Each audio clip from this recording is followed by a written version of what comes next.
Welcome back to Storytime with Pete, where we talk about money, ethics, and everything in between. I'm Pete the Planner, your host, your guide, and possibly the only person this week who's going to ask you if you've ever cheated on your budget and lied to yourself about it.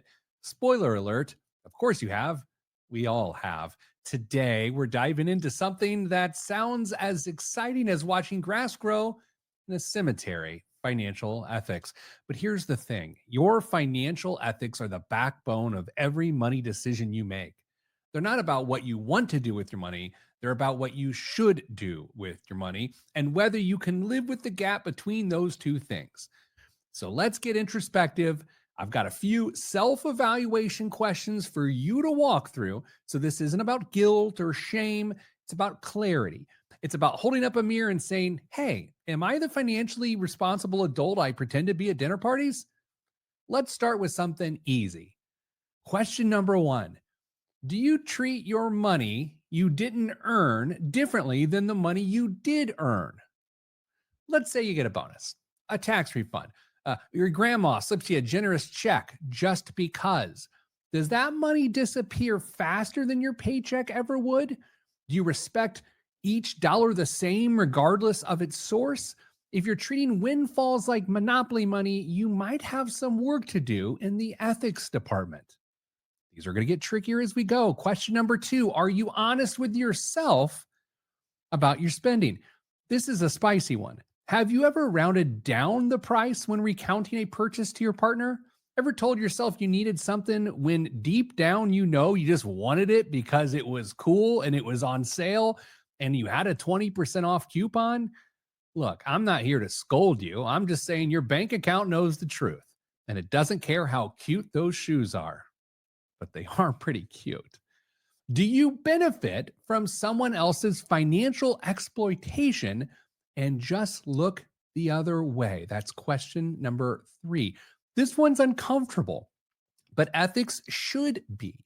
If you buy dirt cheap stuff knowing full well it was probably made under terrible labor conditions, or if you benefit from a friend's Netflix password while lecturing your own kids about stealing, it's time to ask yourself where your line really is, not just where you say it is. Question number four: do you judge others for their money decisions while making your own ethically flexible ones? Yes, the classic I would never lease a car person who also hasn't contributed to their 401k since the Obama administration. If you find yourself judging others while conveniently excusing your own financial lapses, you're not ethical, you're just loud. Financial ethics requires consistency, not selective outrage. Question number five: do you tip people fairly? No caveats, no, unless the service was awful.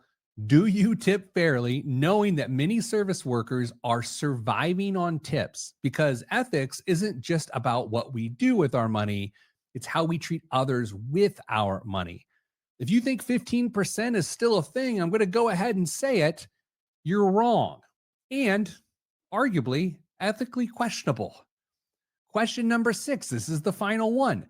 Do you repay people on time and without being reminded? Financial integrity shows up in the small things. If your friend covered your lunch and you forgot to Venmo them 3 times, well, that says something.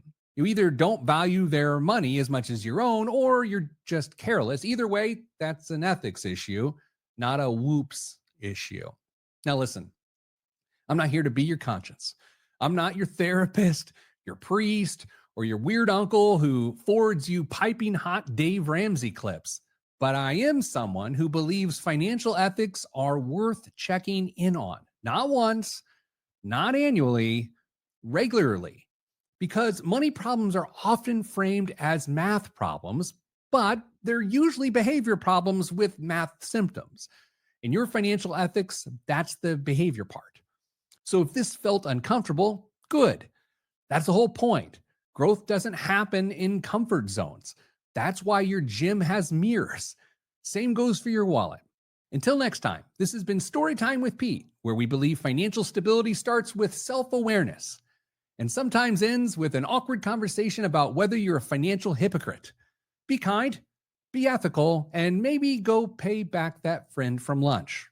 We'll see you next time.